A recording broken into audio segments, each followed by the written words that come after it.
Hello again, YouTube, and I'm back with another segment. And in this segment, I show how I've augmented my battery bank and utilized all of my cells, all the working cells, even the weak ones. And here you'll see, what some may consider a strange wiring setup here. And what I've done to increase the capacity of the bank is I took all of the weak cells, which you can see each one of the cells that has a piece of tape on it. Each one of those cells, they actually either had, maybe 90 amp hours, maybe 100 amp hours, and they represent the weakest cells in the bank. So what I've done is I combined each of the weak cells in parallel, and I made them the strongest cells in the bank by doing so. You can see here that these two cells are connected together in parallel. And what that gives me is this becomes one great big cell. And this becomes one great big cell. And each one of these cells is connected, each one of these parallel cells is connected in series with one another. So essentially I have, a set, this set here is in parallel, this set is in parallel, this set is in parallel, and that set is in parallel. And to follow the wiring, just to kind of give you an idea, okay, you can see, as it comes out, it's going to flow here, and it's going to go up, and it's going to come down, it's going to flow. And then you can see that it's flowing, like this right here is the positive flowing into the negative of my parallel cells, okay, and then it's going to flow out of the positive into the negative to the next parallel cells. It's going to flow into and it's going to flow out of the positive into the negative into the next set of parallel cells, and so forth. It'll flow out of here. It'll flow out of the positive into the negative, okay, of the last two parallel cells. So this kind of gives you an idea, and what that does is hopefully this will increase my capacity of the bank by essentially, making the weak cells kind of support each other. And as I keep using them, the hope is that they will get better and better, obviously. But this is a way that I can actually utilize all of my cells. And by putting these cells in parallel, the voltage doesn't increase. The voltage stays the same, but the amp hours increases. So essentially, I just make this just makes one great big battery. Right now, my batteries are fully charged. Let's see what the trimetric says. And right now they're at 31.7 volts. That's basically fully charged.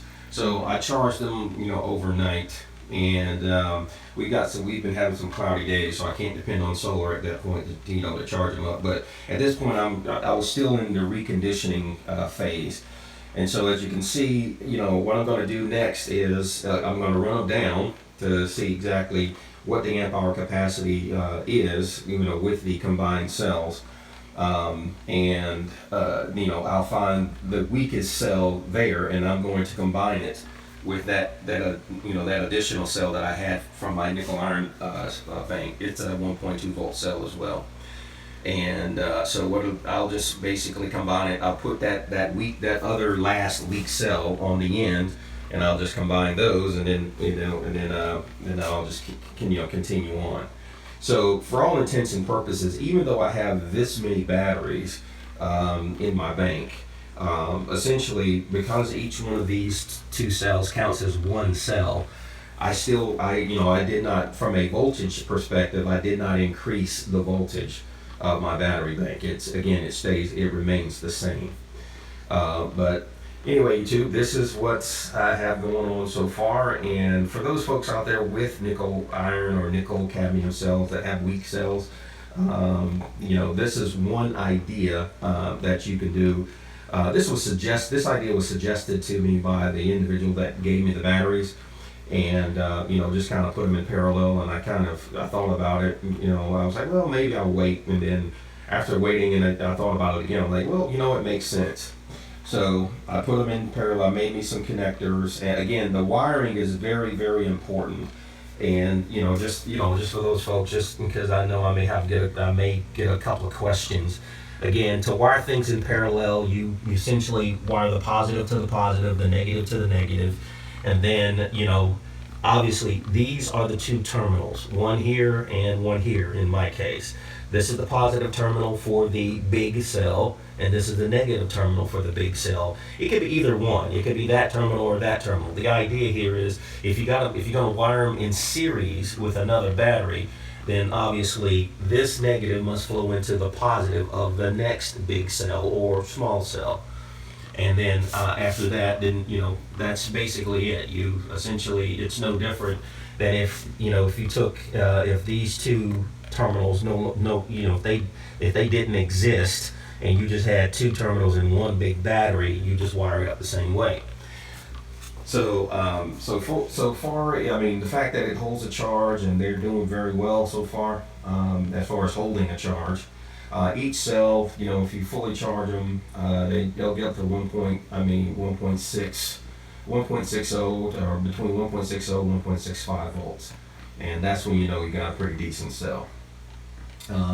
So anyway, all right, YouTube, and I'll keep you informed. And so far, if I can get up to at least, hopefully, maybe 180 amp hours, 180, 200 amp hours, anything over 150 is gravy. Okay, anything over 150 is gravy, and But anyway, I'll keep you informed. YouTube, take care. Hello again, YouTube, and I'm back with another segment here. And here you see that I'm actually performing a load test, against my battery bank.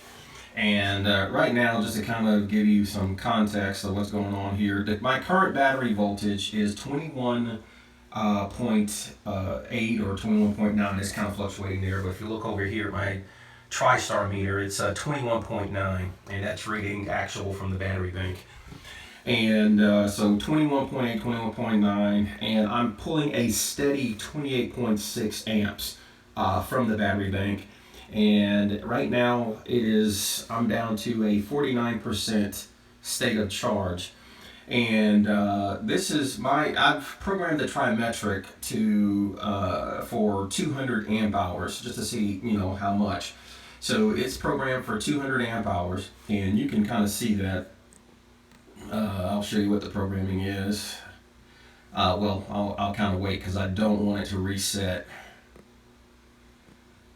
And actually, this right here will actually show you exactly how many amp hours have come out of the battery bank. And so far, I can honestly say that we're at 102 amp hours. Okay, from these particular battery bank, from this particular battery bank, based on the my current configuration of as batteries or cells in parallel. So 102 or 103 amp hours have come from the battery bank so far. Okay, and the test still continues.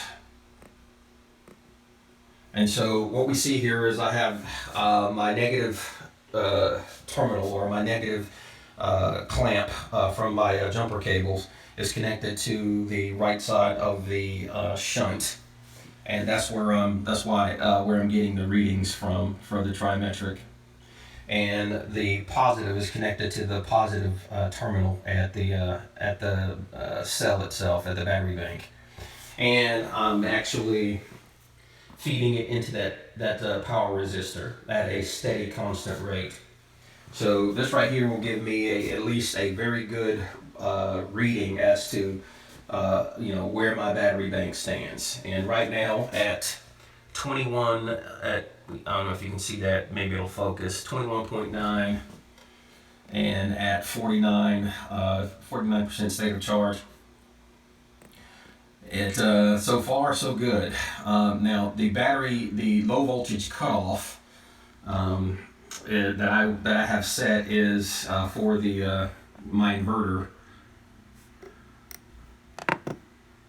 is let's see here. Actually, it's at 18 volts as far as the low battery cutoff, and if I actually do the voltage in where the inverter cuts back on, I'll have that set to like maybe 18.5, 19 or something like that. But right now, I want to get the full deal of where the cutoff would be. So as far as my testing is concerned, it will be around 18 volts. 18 volts. And so as you can see right here, there's quite a little ways to go before he gets to 18 volts. And so we're at 48% state of charge, and and it's steady. 28.6 coming out. So this is the discharge rate. So I think we're still holding steady. Okay, stand by YouTube, and I'll get back with you.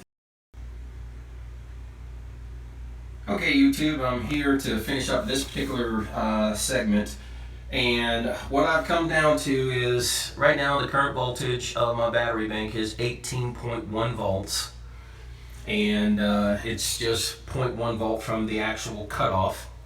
And I'm at 146 amp hours. So it's like 4 amp hours from, 4 amp hours from my magic number of 150, or but as I said, 150, yeah, that's fine. I wish it was a little more than that, but that's that's where the cookie crumbles. So 18, and I'm at 18 volts and 146 amp hours. And I've also discovered, okay, now after testing out the battery, there are 4 cells that are weaker. Okay, that 140 amp hour, 146 amp hours from what I from 120 or so. Yeah, that was at least a 26 amp hour increase, which is great. So I got every cell that has tape on it has those are weak cells. So I have 1, 2, 3, 4, and 5. And so what I'm going to do is I'm going to combine those. Now, essentially, combining the cells in parallel and to make one big cell, essentially my battery bank will be 17 cells as opposed to 19 or 20 cells. So it will be 17 cells. And that right there will give me, when I combine them, I'm hoping to bring it up to give me at least maybe 10 or 15% boost, as opposed to 146 amp hours. I'm hoping that I can get a little more than that, maybe 155 or something like that.